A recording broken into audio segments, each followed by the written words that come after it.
ஏதோ தவிர்க்க முடியாத காரணத்தினால தங்கி இருக்கிறதாகவும் சீக்கிரம் வந்துடுறேன்னு கடதாசி போட்டானே, இன்னும் ஏன் வரல? அப்படி என்ன காரணம் இருக்கும்? அம்மா, நம்ம தம்பி இருக்காரு, எந்த காலத்திலையும் தப்பான வழிக்கு போகவே மாட்டார்.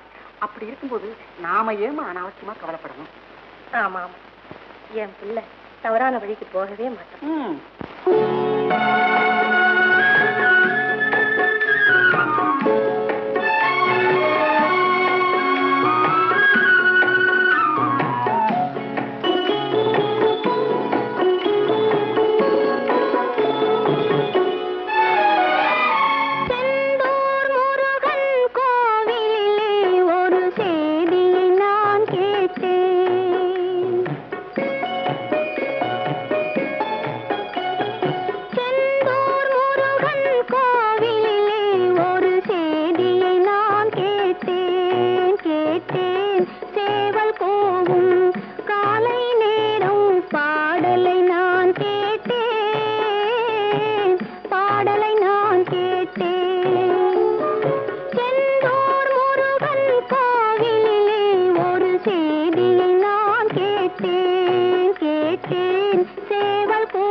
நெருப்பு நெருப்பு